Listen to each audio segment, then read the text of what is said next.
This is about part 2 of motion, in which we will discuss about the rest of our topics, that is speed, velocity, acceleration, etc. Let we first discuss about what is speed. So speed को समझने के लिए हम एक diagram draw करते हैं. This is a straight line. यहाँ पे A point, this is B point, this is C and this is point D.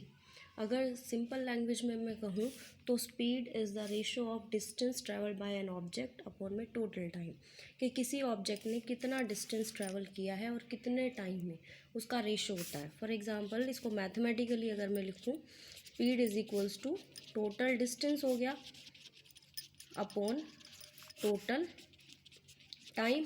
और जैसे कि हमने प्रीवियस वीडियो में डिस्टेंस और डिस्प्लेसमेंट के बारे में डिस्कस कर लिया था, अगर हमारा ऑब्जेक्ट ए पोजीशन व्हीकल अगर हमारा ए पोजीशन पे है, ए से बी तक जाने के लिए इसने 2 मीटर का डिस्टेंस अगर 2 सेकेंड्स में कवर किया, और बी टू सी 3 मीटर का डिस्टेंस 2 सेकेंड्स में कन्वर्ट किया, सी टू डी 3 मीटर का डिस्टेंस अगेन इसने 2 सेकेंड में अगर इसने कवर किया, तो speed is the ratio of total distance upon में टोटल टाइम. टोटल डिस्टेंस होता है हमारे पास total path covered by an object. अगर ऑब्जेक्ट ए पोजीशन पे है, ये ए टू डी गया and D to again B आ गया, तो इट डजेंट मैटर कि उसकी इनिशियल और फाइनल पोजीशन क्या है. मैटर करता है कि उसने कितना पाथ ट्रैवल किया. तो अगर डिस्टेंस की बात करें तो ए से बी गया, बी से सी गया हमारा ऑब्जेक्ट, सी से डी गया, अगेन डी से सी, सी से बी. तो जो टोटल डिस्टेंस आया that is 2 metre plus 3 metre, again 3 metre plus again 3 metre plus 3 metre, then total distance is 14 metre. और टाइम की अगर हम बात करें तो ए से बी तक जाने के लिए उसने टोटल टाइम 2 सेकेंड का टाइम लिया, बी से सी तक जाने में 2 सेकेंड का टाइम लिया, सी से डी तक जाने के लिए भी 2 सेकेंड्स का ही टाइम लिया, और डी से सी तक आने के लिए अगेन 2 सेकेंड प्लस 2 सेकेंड. तो total time covered by an object is 10 seconds. और इसी को अगर मैं इस फॉर्मूले में पुट कर दूँ तो speed is equals to total distance that is 14 metre and total time is 10 seconds. अगर मैं इसको कट करूँ, 2 7 जा 14 एंड 2 5 जा 10, 7 अपॉन में 5 metre per second is the magnitude of this speed. We can define the speed that the distance traveled by an object per unit time over a short interval of time is called speed. और जैसे कि हमने पहले भी discuss किया था कि हम सारे क्वांटिटीज़ को उसकी एसआई यूनिट के अंदर मेज़र करेंगे. तो लेंथ की जो, या कह सकते हैं हम डिस्टेंस की एसआई यूनिट होती है दैट इज़ मीटर, टाइम की एसआई यूनिट होती है दैट इज़ सेकेंड. तो इसको इस तरीके से लिखा जाएगा मीटर, क्योंकि टाइम अपॉन में है इसीलिए पर सेकेंड, पर का सिंबल लगेगा. अगर इस पर को नहीं लगाना चाहते तो हम इसको इस तरीके से भी लिख सकते हैं मीटर सेकेंड इनवर्स. लेकिन दोनों ही अगर आपने लगा दिए, पर भी लगा दिया और सेकेंड इनवर्स भी लगा दिया, तो ये ऐसा यूनिट हमारी गलत हो जाएगी. या तो ओनली पर का साइन लगेगा या फिर ओनली इनवर्स का. सो ऐसा unit of speed is metre per second. हमने यहाँ से ऐसा यूनिट को भी डिराइव कर लिया. Similarly, we can define the term velocity as velocity is the ratio of displacement upon में टाइम, टोटल डिस्प्लेसमेंट अपॉन में टाइम. इस डायग्राम को देखें, हमारा ऑब्जेक्ट ए से स्टार्ट हुआ चलना, वो बी तक गया, सी तक गया, डी तक गया, वापस बी पे आ गया. तो स्पीड होती है हमारे पास टोटल डिस्टेंस अपॉन में टोटल टाइम, और डिस्टेंस होता है total path covered by an object. लेकिन जहाँ हम वेलोसिटी की बात कर रहे हैं दैट इज़ डिस्प्लेसमेंट अपॉन में टाइम. और डिस्प्लेसमेंट होता है the initial and final position के बीच का जो शॉर्टेस्ट पाथ होगा that is called displacement. Position A पे हमारे पास इनिशियल पोजीशन है ऑब्जेक्ट, बी पर ऑब्जेक्ट की हमारे पास फाइनल पोजीशन है. हमें ये मैटर नहीं करता कि ऑब्जेक्ट कहाँ कहाँ से घूम के आया है, only matters the initial and the final position. So initial और फाइनल पोजीशन के बीच का जो शॉर्टेस्ट पाथ है that is 2 meter, shortest displacement है that is 2 meter. So in case of velocity we have displacement that is 2 meter and time for that displacement is only 2 seconds. So जो अगर इन दोनों की वैल्यू को हम फॉर्मूले में पुट कर देते हैं then velocity comes out that is 2/2.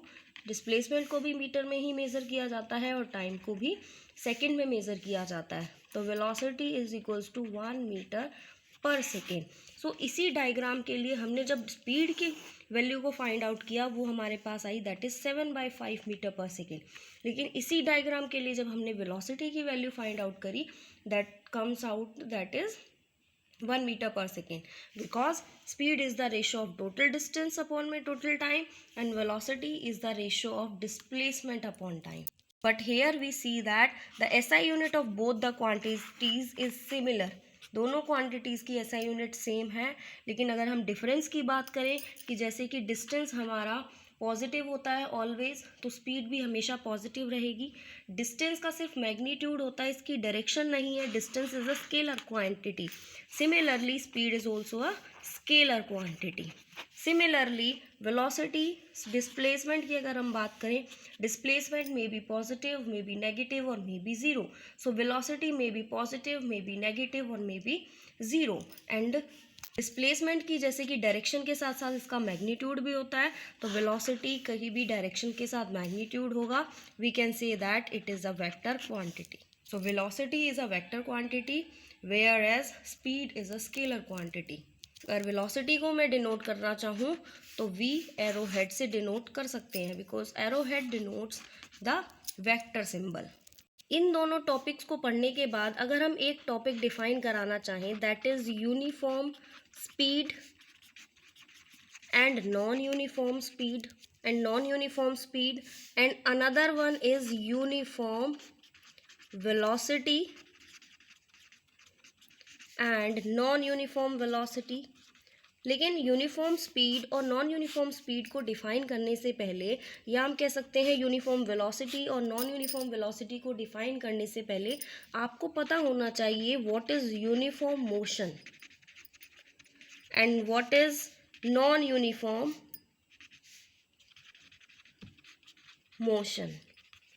अगर uniform and non uniform motion का कंसेप्ट क्लियर है then you easily define the uniform speed and non-uniform speed and uniform velocity and non-uniform velocity. So students, uniform का word जो है ये uniform से ही जैसे कि आप समझ पा रहे हो एक रेगुलर इंटरवल, और नॉन यूनिफॉर्म से non regular interval. For example similar diagram अगर मैं दोबारा बना देती हूँ, ABCD ये 3-4 पॉइंट ले लिए। अगर ऑब्जेक्ट मेरा A पोजीशन पे है, ये ऑब्जेक्ट A से B तक जाने में 2 मीटर का डिस्टेंस 2 सेकेंड्स में कवर करता है। B से C तक जाने में ये 2 मीटर का डिस्टेंस 2 सेकेंड में ही कवर करता है, और C से D तक जाने में भी 2 मीटर का डिस्टेंस 2 सेकेंड में ही कवर करता है, और इसकी फाइनल पोजीशन हो जाती है पॉइंट D पे। तो अगर कोई भी object equal interval of time में इक्वल डिस्टेंस को ट्रैवल करता है, या हम कह सकते हैं इक्वल डिस्टेंस ट्रैवल करता है in equal interval of time, then the object is in state of uniform motion. Similarly अगर यही ऑब्जेक्ट मेरे पास यही चारों पॉइंट होते हैं और ऑब्जेक्ट मेरा ए पोजीशन पे है, ए पोजीशन के बाद बी पोजीशन पे जाने के लिए ऑब्जेक्ट ने 2 मीटर का डिस्टेंस 2 सेकेंड में कवर किया, बी टू सी जाने के लिए 3 मीटर का डिस्टेंस 2 सेकेंड में कवर किया, और सी टू डी तक जाने के लिए 2 मीटर का डिस्टेंस अगेन 2 सेकेंड में कवर किया, या मैं कह सकती हूँ 4 मीटर का डिस्टेंस 2 सेकेंड में कवर किया। तो अगर ऑब्जेक्ट हमारा unequal distance equal interval of time में कवर करता है तो उस मोशन को हम बोलते हैं नॉन यूनिफॉर्म मोशन। अगर आप इसके अंदर टाइम को डिफ़र करते हो और अगर डिस्टेंस को सिमिलर रखते हो तो उस टाइम पे आप स्टेटमेंट में बोल सकते हो कि कोई ऑब्जेक्ट इक्वल डिस्टेंस को अनइक्वल इंटरवल ऑफ टाइम में कवर कर रहा है, तब भी हम उस ऑब्जेक्ट के मोशन को नॉन यूनिफॉर्म मोशन में ही कंसीडर करेंगे। तो जब यहाँ से आपके पास यूनिफॉर्म नॉन यूनिफॉर्म मोशन का कंसेप्ट क्लियर हो गया, then you easily define uniform speed and non uniform speed and uniform velocity and non uniform velocity. In case of uniform speed, you know that what is speed? Speed is the total distance upon my total time, and velocity is the displacement upon my total time. So speed is the distance of total distance upon my total time. तो आप क्या कह सकते हो यहाँ पे कि अगर कोई object equal distance equal interval of time में कवर करता है तब हम उसको ऑब्जेक्ट के मोशन को बोलेंगे यूनिफॉर्म स्पीड से वो चल रहा है। अगर वो unequal distance equal interval of time में कवर कर रहा है देन हम कह सकते हैं it exhibit non uniform speed. Similarly अगर कोई object equal displacement equal interval of time में कवर कर रहा है then we can say that the object exhibit uniform velocity. अगर कोई object unequal distance equal interval of time में unequal displacement equal interval of time में cover करता है then we can say that it exhibit non uniform velocity. तो जहाँ velocity की बात आएगी वहाँ हम डिस्प्लेसमेंट टर्म का यूज़ करेंगे, और जहाँ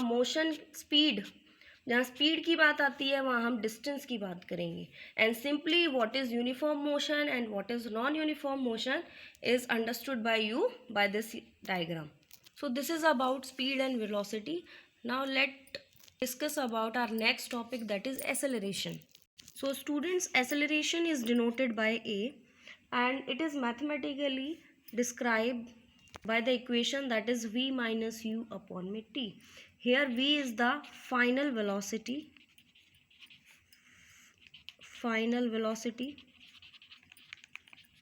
u is the initial velocity